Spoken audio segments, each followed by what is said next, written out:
Hai semua, welcome to Zoya Talk. Hari ini kita berada di segmen Ada Apa. Jadi, beberapa minggu ke belakang, tagar Black Lives Matter sedang ramai diperbincangkan. Bahkan, sampai hari ini pun masih menjadi trending di Twitter.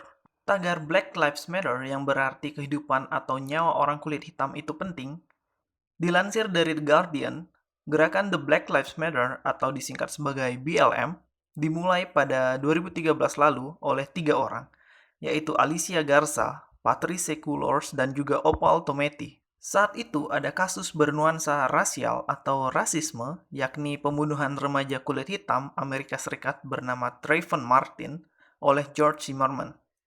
Dan tagar ini kembali mencuat dikarenakan kasus kematian George Floyd. Oke, aku nggak akan bahas lebih jauh mengenai Trayvon Martin, tapi lebih kepada George Floyd. Nama George Floyd menjadi viral setelah sebuah rekaman tersebar ke internet di mana dia mendapatkan perlakuan rasisme dari seorang polisi Minneapolis, Amerika Serikat bernama Derek Chauvin. Nah, polisi ini menekan kepala George Floyd tepatnya pada bagian leher, menggunakan lututnya selama 8 menit 46 detik. Sehingga George Floyd sulit bernafas dan ini menyebabkan kematian bagi George. Padahal di video yang tersebar, kita dapat melihat George mengerang dan memohon untuk diberi kesempatan mengambil nafas. Namun, polisi tetap tidak menghiraukannya. Dan bahkan, beberapa masyarakat sekitar pun berusaha untuk meminta polisi melonggarkan dan memberi George kesempatan untuk bernafas dan melepaskan tekanan pada lehernya. Namun, hal itu tetap tidak digubris oleh polisi, dan bahkan pada saat ambulans tiba pun, kepala George masih ditekan. Oke, kronologi awalnya, 4 polisi datang dan hendak menangkap George dikarenakan George diduga terlibat kasus pemalsuan uang. Terlihat jelas, George di sini menurut dan mengikuti perintah polisi tanpa perlawanan sama sekali.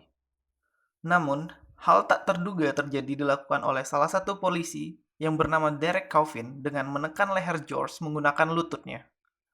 Dan menurut wali kota Minneapolis sendiri, Jacob Frey, mengatakan teknik yang digunakan oleh polisi bertentangan dengan prosedur yang ada. Nah, dengan kejadian ini, banyak aktivis dan masyarakat, bahkan para selebritis di seluruh dunia, ikut menyuarakan dan bahkan turun ke jalan, mengikuti demonstrasi mengenai kasus ini dan menuntut keadilan dengan menindak polisi yang melakukan tindakan rasisme tersebut. Pada demonstrasi yang terjadi di Amerika, ini berujung pada kericuhan massa, bahkan hingga terjadi perampasan dan penjarahan toko-toko di sana. Padahal demonstrasi ini awalnya berjalan damai.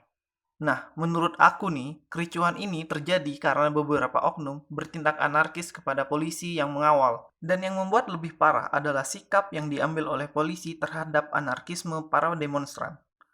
Kalian pasti tahu kan, kalau kekerasan dilawan dengan kekerasan, ambyar. Setelah kerusuhan yang terjadi, keempat polisi tersebut diberhentikan dari kepolisian dan Derek Chauvin dituntut jaksa dengan 25 tahun penjara.